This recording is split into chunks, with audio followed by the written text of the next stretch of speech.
Please be aware I am not a preacher. I am a simple man who spent most of his life as a teacher.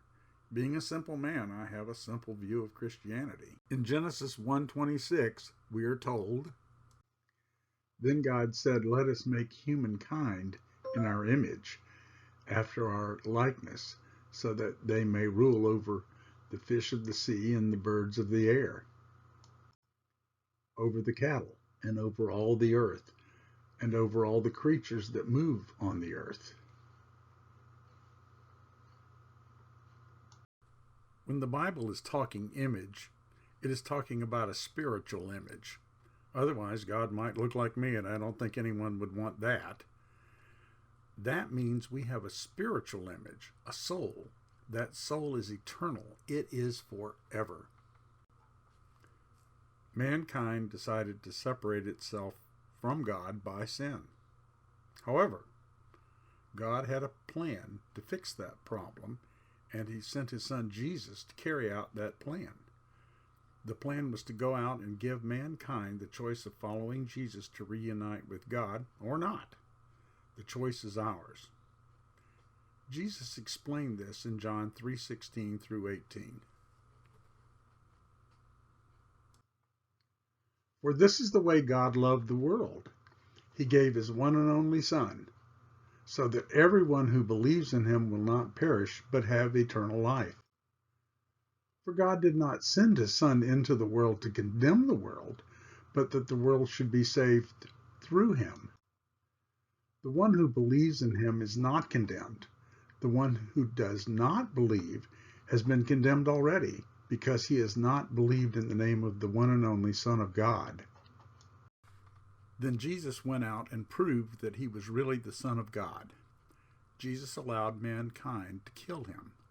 Mankind did their best to destroy him. They crucified him, the worst they could think of. However, 3 days later, when the women went out to finish the preparation of the body for final burial, they found that Jesus' body was gone and 2 men were standing in the tomb. Luke 24:5-7 explains, "The women were terribly frightened and bowed their faces to the ground. But the men said to them, 'Why do you look for the living among the dead? He's not here, but he has been raised. Remember how he told you, while he was still in Galilee, that the Son of Man must be delivered into the hands of sinful men and be crucified, on the 3rd day rise again?'" Jesus demonstrated his power by rising from the dead. He showed mankind that he could not be destroyed, and he could do the same for us.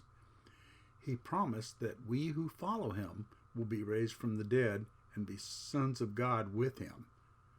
Jesus explained it in Luke 20:36. In fact, they can no longer die, because they are equal to angels and are sons of God, since they are sons of the resurrection. So, when will all this take place? When will we rise again?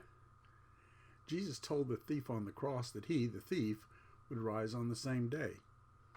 So how do we follow Jesus? One of the criminals who was hanging there railed at him, saying, "Aren't you the Christ? Save yourself and us." But the other rebuked him, saying, "Don't you fear God, since you're under the same sentence of condemnation?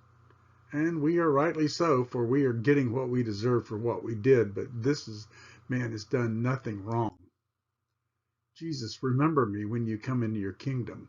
And Jesus said to him, "I tell you in truth, today you will be with me in paradise." The second thief admitted he was a sinner, acknowledged Jesus as the sinless Messiah, and asked Jesus to remember him, which means he had faith in Jesus. The second thief did all that Jesus asked us to do to follow him. The second thief did not understand everything about being a Christian, but he became one. Thus, we see that Jesus is the Son of God, and if we acknowledge our sin and put our faith in him, our spiritual selves will rise with Jesus. There is also a promise of a new physical body, but we have to save that for another video.